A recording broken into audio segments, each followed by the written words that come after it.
Have you ever compared yourself with someone or something and later on realized that, duh, of course, it is that way? Let me know in the comments if you have done that. Funny example. My middle one, he's been doing Bhangra. It's an ethnic dance from last few years. And this year, he started preparing for competitions. So they've got a routine prepared, which they are refining for their upcoming competition at the end of July. And here's a funny thought that kept coming up multiple times at the back of my head. Even a little awkward for me to acknowledge this publicly, but I will. Maybe you can benefit from it. The boys that he has in the group are tall, quite tall.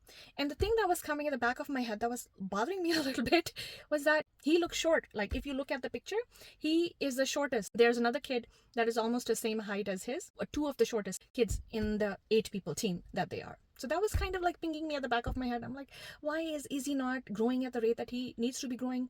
And I have casually also discussed it with the doctor on his regular doctor's appointment. And doctor has reassured me that he very much within his height that he's supposed to be. Even then, this thought was coming. Why is he not growing at a level that he should be growing at? My dad casually asked. It seems like he's the youngest in the class. Because I have this belief in me, so it kind of like I had a charge against it. Well, I'm already thinking that my son looks a little bit shorter than the rest of the boys. And then my dad asked me about it, like, how come? Right? That's how exactly how triggers happen.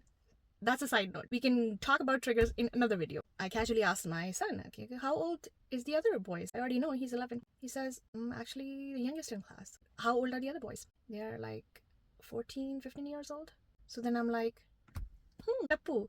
In Hindi, they will call it. Very excitedly told my dad too. Of course, he's going to be the shortest in the class because he's the youngest. He hasn't reached where all the other kids have reached height-wise, but skill-wise, he is excelling with expressions, the amount of resilience he has, and his height too.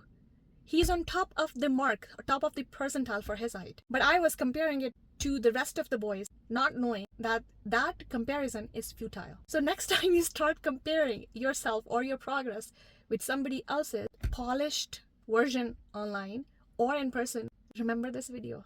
Let me know how this resonates.